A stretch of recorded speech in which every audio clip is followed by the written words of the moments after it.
बच्चों नमस्कार। बच्चों हम लोग कक्षा 9 में गणित में आज पढ़ने वाले बच्चों इकाई दो में बीज गणित देखेंगे, अलजेब्रा देखेंगे। इसके अंतर्गत पढ़ेंगे बच्चों वास्तविक संख्याएं, परिमेय और अपरिमेय संख्याएं, real numbers, rational and irrational numbers. तो चलिए बच्चों देखते हैं प्राकृत संख्याएं। प्राकृत संख्याएं जिन संख्याओं का प्रयोग गिनने में किया जाता है, ध्यान समझिएगा बच्चों, इसे हम नेचुरल नंबर भी कहते हैं अंग्रेजी में। जिन संख्याओं का प्रयोग गिनने में किया जाता है उन्हें हम क्या कहेंगे? प्राकृत संख्याएं कहेंगे।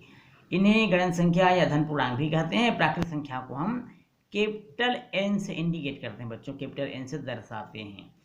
प्राकृत संख्याएं 1 2 3 4 5 डॉट डॉट डॉट डॉट, ये सभी क्या कहलाते हैं? प्राकृत संख्याएं। बच्चों हमेशा ध्यान रखिएगा, प्राकृत संख्याएं धनात्मक होती है, शून्य प्राकृत संख्या नहीं है। एक चीज इसको भी आपको याद रखिएगा, खाली स्थान में पूछा जाता है। शून्य को प्राकृत संख्या नहीं कहते, तो शून्य प्राकृत संख्या नहीं है, इसको भी आपको ध्यान में रखना है। प्राकृत संख्याएं योग व गुणन संख्या के सापेक्ष समृद्ध है, लेकिन व्यकलन के सापेक्ष सदैव समृद्ध नहीं होती। तो ये तो था प्राकृत संख्या। प्राकृत संख्या के बाद हम चलते हैं पूर्ण संख्या की ओर। पूर्ण संख्या या पूर्ण संख्याएं, जिसे हम अंग्रेजी में होल नंबर कहेंगे। यदि प्राकृत संख्याओं के समुच्चय में शून्य को भी शामिल कर दिया जाए, या प्राकृत संख्याओं का जो समूह है उसमें शून्य को भी शामिल कर दिया जाए, तो वो कहलाता है पूर्ण संख्याएं। वो पूरा समुच्चय पूर्ण संख्याएं कहलाती है बच्चों। और इसे डब्लू से इंडिकेट किया जाता है, डब्लू से इसे दर्शाया जाता है, प्रदर्शित किया जाता है। अर्थात प्राकृत संख्याएं आप जानते हैं 1 2 3 4 5 6 7 अनंत तक होता है। इसमें अगर हम शून्य को भी शामिल कर दें तो ये कहलाएगा पूर्ण संख्याएं। क्या कहलाएगी बच्चों? पूर्ण संख्याएं। फिर आता है पूर्णांक संख्या। पूर्णांक संख्या, पूर्णांक संख्याएं इंटीजर नंबर्स। प्राकृत संख्याएं शून्य और ऋणात्मक संख्याओं के समुच्चय को पूर्णांक संख्याओं का समुच्चय कहते हैं। इसे हम जेड से इंडिकेट करते हैं बच्चों, जेड से दर्शाते हैं, कैपिटल जेड से दर्शाते हैं, या आई से भी दर्शाते हैं। कैपिटल जेड से दर्शा सकते हो या इसको कैपिटल आई से भी प्रदर्शित करते हैं। इसको हम लिखते हैं बच्चों जैसे ऋणात्मक संख्याएं ऋण 3 ऋण 2 ऋण 1 0 1 2 3 डॉट डॉट डॉट डॉट, इस तरह की जो संख्याएं होती है ये सभी इंटीजर नंबर्स कहलाते हैं, पूर्णांक संख्याएं कहलाते हैं। चलते हैं परिमेय संख्या की ओर। परिमेय संख्याएं, परिमेय संख्या या परिमेय संख्याएं रेशनल नंबर्स। परिमेय संख्या वह होती है जिसे हम P/Q के रूप में दर्शाते हैं, P/Q के रूप में लिख सकते हैं या व्यक्त कर सकते हैं, जहां P और Q क्या है बच्चों? P और Q पूर्णांक है, और जो Q है अर्थात हर शून्य के बराबर नहीं होता, परिमेय संख्याएं कहलाती है। परिमेय संख्याएं योग व्यकलन गुणन भाजन संख्या के सापेक्ष समृद्ध होता है, हमेशा इसको याद रखिएगा। जैसे कि 1/0 परिमेय संख्या नहीं है, क्योंकि हर शून्य के बराबर हो गया, ये परिमेय संख्या नहीं है, जबकि हम 0/1 को परिमेय संख्या मान सकते हैं। परिमेय संख्याओं के गुणधर्म के बारे में अगर चर्चा करें, प्रॉपर्टीज ऑफ रेशनल नंबर के बारे में, तब इसमें क्रम में नियम लागू होता है, योग का साहचर्य नियम लागू होता है, तत्समक नियम भी इसमें लागू होता है, योज्य प्रतिलोम नियम भी इस पर लागू होता है। यह है परिमेय संख्याएं। अब परिमेय संख्याओं में एक आता है शांत या सीमित दशमलव। शांत दशमलव निरूपण या सीमित दशमलव भी बोलते हैं बच्चों, शांत दशमलव या सीमित दशमलव।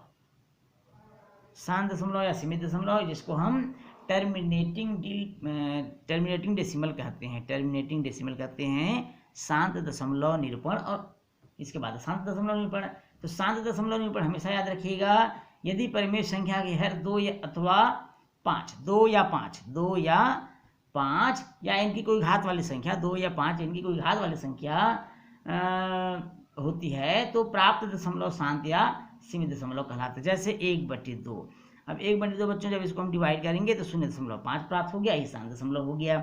इसी प्रकार 2 की घात वाली, मान लीजिए 2 की घात हमने 3 ले लिया, अर्थात 7/8। अब 7 को 8 से भाग करेंगे तो हमको मिल जाएगा 0.875, इस तरह से मिल जाएगा।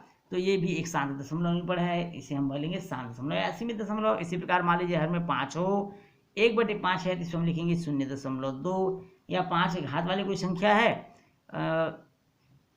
जैसे कि मान लीजिए 1/100 हम 100 लिखते हैं, 1/100 अर्थात इसको हम 5 की घात में कैसे सब कन्वर्ट करेंगे, 2 दूनी 4, 5 पंचे 25, 5 पंचे 25 अर्थात 2 का घात 2 गुणित 5 का घात 2 रूप में लिख सकते हैं। जब हम इसे भाग करेंगे तो हमको प्राप्त होगा 0.01, 0.01 अर्थात इस तरह का जो निरूपण है ये सभी क्या कहलाएंगे बच्चों, शांत दशमलव निरूपण या सीमित दशमलव। अब इसी में आता है बच्चों अशांत दशमलव निरूपण। अशांत दशमलव निरूपण, अशांत दशमलव, अशांत दशमलव नॉन टर्मिनेटिंग डेसिमल कहते हैं इसको बच्चों, नॉन टर्मिनेटिंग डेसिमल। जब अंश की संख्या में हर की संख्या का भाग देने पर भाग क्रिया अनंत तक चलती रहे तो इस प्रकार प्राप्त दशमलव को हम कहेंगे अशांत दशमलव। जैसे फॉर एग्जाम्पल मान लीजिए 15/7 है, 15/7, 15 को हम 7 से भाग देंगे बच्चों तो 7 दूनी 14, फिर 1, 4, 2, 8, 5 डाट डाट डाट, इस तरह से इतनी सारी संख्या में भाग देने पर भी पूर्णतः विभाजित नहीं होगा, इसलिए कहलाएगा अशांत दशमलव निरूपण। अशांत दशमलव के बाद आता है बच्चों आवर्त दशमलव। आवर्त दशमलव, ध्यान समझिएगा बच्चों, आवर्त दशमलव या इसको हम पुनरावर्ती अनावर्ती दशमलव भी कहते हैं। आवर्त दशमलव, आवर्त दशमलव जैसे मान लीजिए हम किसी संख्या को या हर का अंश से भाग दे रहे हैं और भाग देने के बाद कुछ संख्या के बाद वो दोबारा दोहराना शुरू हो जाता है या आवृत्ति शुरू हो जाती है, उसे हम कहते हैं आवर्त दशमलव। जैसे मान लीजिए 1 को हम 3 से भाग करेंगे बच्चों तो हमको क्या प्राप्त होगा, 0.333, ये बार बार आ रहा है, इसे हम बोलेंगे आवर्त दशमलव निरूपण। इसी प्रकार मान लीजिए हम 7 को 6 से भाग कर दें तब हमारा यह हो जाएगा 1.11666 डाट डाट डाट डाट, तो इस तरह से आएगा, ये भी कहलाएगा आवर्त दशमलव। इसी प्रकार मान लीजिए आपका 9/11 है, 9 को 11 से भाग कर देंगे तो 0.818181, इस तरह से ये बार बार पुनरावृत्त होगा, इसे हम आवर्त दशमलव कहेंगे। मान लीजिए हम 1 को 7 से भाग कर रहे हैं, 1/7, 1 को 7 से भाग कर दें तो 0.1428557, इसके बाद फिर लगातार दोहराना शुरू हो जाएगा बच्चों, 1428557। तो इस तरह की जो प्रक्रिया है आवर्त दशमलव में होता है। मान लीजिए 3 को 13 से डिवाइड कर रहे हो आप, 3 को 13 से डिवाइड करो तो यही प्रक्रिया शुरू होगी, 0.23076 उसके बाद पुनः फिर दोहराना शुरू हो जाएगा अर्थात 23076 इस तरह से चलता रहेगा, इसलिए कहेंगे इसको हम आवर्त दशमलव निरूपण। क्या कहेंगे बच्चों इसको, आवर्त दशमलव निरूपण। संख्या रेखा, नंबर लाइन, संख्या रेखा, नंबर लाइन, संख्या रेखा। परिमेय संख्याओं को यदि एक रेखा जो दोनों ओर से अनंत है पर इस प्रकार से निरूपित करें कि दाईं ओर धनात्मक और बाईं ओर ऋणात्मक संख्या हो तो इस रेखा को हम संख्या रेखा कहते हैं। जैसे आपको बताया जा रहा है बच्चों, इस रेखा को ध्यान से समझिए, ये एक रेखा है, इस रेखा में ये इस तरह की बीच में मान लीजिए हम शून्य मान लेते हैं, एक तरफ 1 2 3 धनात्मक संख्याओं को हम दर्शा रहे हैं अनंत तक, ये इस तरह से अनंत तक इसको दर्शा रहे हैं, एक तरफ हम ऋणात्मक संख्याओं को दर्शा रहे हैं अनंत तक। तो इस तरह से जिस प्रत्येक परिमेय संख्या या संख्या रेखा पर एक ओर केवल एक बिंदु द्वारा निरूपित होती है अर्थात शून्य की बाईं ओर, ये बाईं ओर है, ऋणात्मक संख्या को दर्शाया गया है और शून्य के दाईं ओर धनात्मक संख्याओं को दर्शाया गया है। ये कहलाता है बच्चों संख्या रेखा, नंबर लाइन। संख्या रेखा या इसे क्या कहेंगे हम, नंबर लाइन बोलेंगे। अपरिमेय संख्याएं, अपरिमेय संख्याएं, इरेशनल नंबर। अपरिमेय संख्या वे संख्याएं जो परिमेय संख्या नहीं होती, सीधी सी बात है, अर्थात वह संख्या जिसे हम P/Q के रूप में नहीं लिख सकते, या ये कहें कि PQ जो है प्राकृतिक संख्या तो है, इंटीजर नंबर तो है, लेकिन पूर्णांक संख्या है बच्चों, सॉरी, P और Q पूर्णांक तो है लेकिन हम इस रूप में नहीं लिख सकते, उसे हम कहेंगे अपरिमेय संख्या। इनका दशमलव पर अशांत या अनावर्ती होता है अथवा ऐसी वास्तविक संख्या जिसका दशमलव निरूपण असीमित तथा अनावर्त होता है अपरिमेय संख्या कहलाती है। जैसे फॉर एग्जाम्पल करड़ी 2, करड़ी 2 का जब हम मान ज्ञात करेंगे बच्चों तो 1.41 4 2 1 3 5 डॉट डॉट डॉट डॉट, तो ये कहलाएगा हमारा अपरिमेय संख्या। इसी प्रकार मान लीजिए कर्ण 3 है, इसका मान हम कैसे ज्ञात करेंगे? कर्ण 3 का मान होता है 1.7320508 dot dot dot dot dot, तो ये अपरिमेय संख्या है। मान लीजिए 5 है करड़ी में, तो 5 का मान कितना हो जाएगा? 2.2360679 डॉट डॉट डॉट डॉट, यह भी एक अपरिमेय संख्या होगी। बच्चों आपको हमेशा ध्यान में रखना है कि पाई भी एक अपरिमेय संख्या है। पाई भी एक अपरिमेय संख्या होती है जिसका मान होता है 3.1425 डॉट डॉट डॉट डॉट, तो पाई को भी हम अपरिमेय संख्या कहते हैं।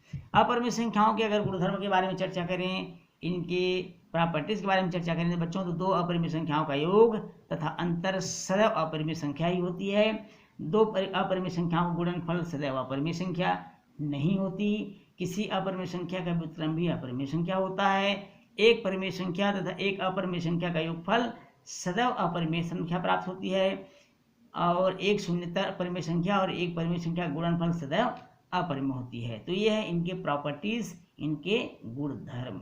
अब इसमें एक वास्तविक संख्याएं होती है।